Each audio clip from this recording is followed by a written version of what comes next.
İşte o an. 17 Mayıs 2000. Bir milletin kalbi bu penaltıda atıyor. Ve Galatasaray Türk futbol tarihine altın harflerle yazılıyor. Her şey işte burada başlamıştı. Şampiyonlar Ligi'nin son maçının son dakikasında alınan bu zafer, Galatasaray'ı UEFA Kupası yolculuğuna taşıyan ilk adımdı. Tarih yalnızca büyük zaferleri değil, aynı zamanda imkansıza inanmayı bilenlerin hikayesini yazar. 2000 yılının o unutulmaz Mayıs gecesinde Türk futbolunun kaderi bir daha asla eskisi gibi olmayacaktı. Galatasaray UEFA Kupası'nı kazanarak hem kendi tarihini hem de Türk futbolunun yazgısını altın harflerle yeniden yazdı. İşte bu bölümde o destansı yolculuğu baştan sona hatırlayacağız. Galatasaray'ın bu tarihi başarıya giden yolculuğu aslında Şampiyonlar Ligi'nde başladı. Sarı Kırmızılı ekip Chelsea ve Hertha Berlin'in ardından grubu 3. sırada tamamladı. Özellikle son maçta Milan karşısında alınan 3-2'lik zafer unutulmazdı. O gece Ümit Davala'nın kullandığı penaltı Galatasaray'ı hayatta tutan ve UEFA Kupası kapısını aralayan dönüm noktasıydı. Statü gereği Şampiyonlar Ligi'nde grup üçüncüleri UEFA Kupası'na 3. turdan katılıyordu. Galatasaray da bu şansı en iyi şekilde değerlendirmek için sahneye çıktı. İlk rakip İtalyan temsilcisi Bologna'ydı. Deplasmandaki ilk maç 1-1 sona erdi. İstanbul'daki rövanşta ise tribünler adeta bir futbol mabedine dönüşmüştü. Hasan Şaş ve Ümit Davala'nın golleriyle 2-1 kazanan Galatasaray kupadaki yürüyüşüne başladı.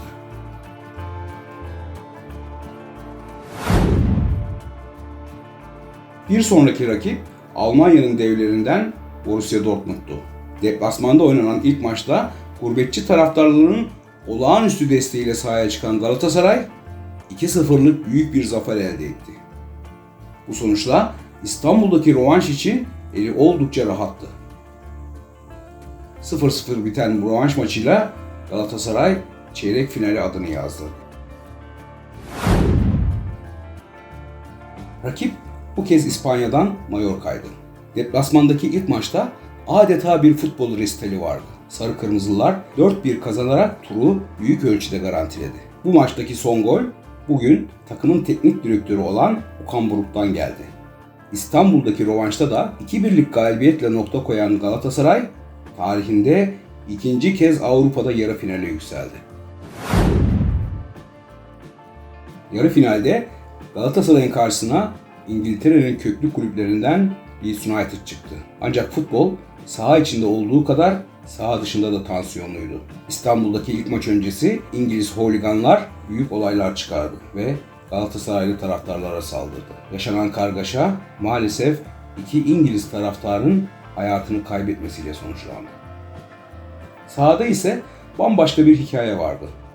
Galatasaray Ali Sami Yen'de oynanan ilk maçı 2-0 kazanarak büyük bir avantaj elde etti. Rövanşta İngiltere'de güvenlik nedeniyle Galatasaraylı taraftarlar maça alınmadı. Sahada ise kıyasıya bir mücadele vardı. Harry Kewell ve Emre Belözoğlu kırmızı kart gördü. Maç 2-2 biterken Fatih Terim'in en üzüldüğü şey Emre'nin finalde oynayamayacak olmasıydı. Ama sonuç ne olursa olsun Galatasaray artık hem kendi tarihinin hem de Türk futbol tarihinin ilk Avrupa finalisti olmuştu. Ve işte büyük final. Rakip İngiltere'nin dev kulübü Arsenal. Maç 17 Mayıs 2000'de Danimarka'nın başkenti Kopenhag'da Parken Stadyumunda oynandı. 38.000 kişilik stadyum tarihi bir geceye sahne olacaktı. Arsenal'da Galatasaray gibi Şampiyonlar Ligi grubunu 3. tamamlayarak UEFA Kupası'na gelmişti.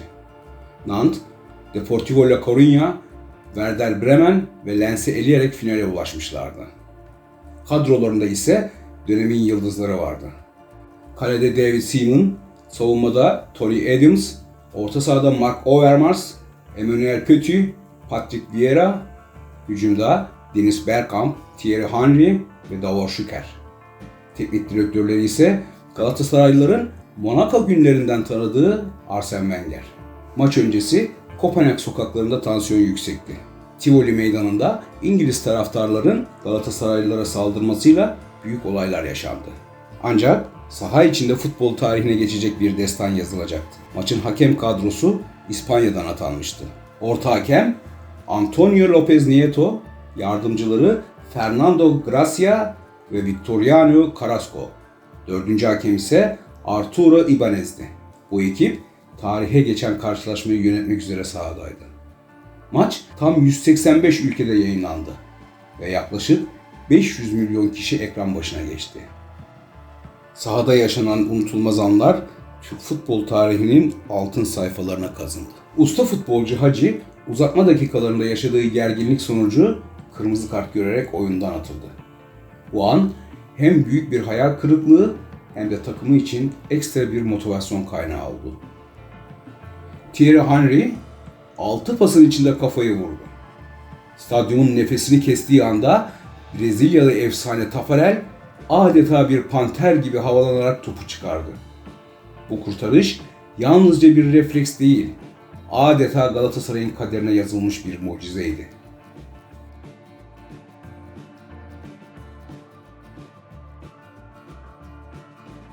Kaptan Bülent Korkmaz'ın omzu çıktı.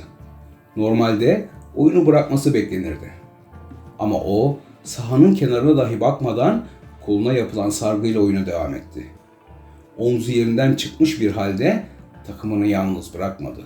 İşte bu yüzden ona cesur yürek denildi. Bu sahne yalnızca bir futbol hikayesi değil, cesaretin ve adanmışlığın sembolüydü. 120 dakika boyunca gol sesi çıkmadı. Penaltılarda ise Galatasaray'ın soğukkanlılığı sahne aldı. Arsenal karşısında 4-1'lik üstünlük sağlandı ve son penaltı ağlara gittiğinde Parken Stadyumunda bir tarih yazıldı. Galatasaray, UEFA Kupası'nı kazanarak Avrupa'da kupa kaldıran ilk Türk takımı oldu. Bu zafer yalnızca bir kulübün değil, bir milletin gururuydu.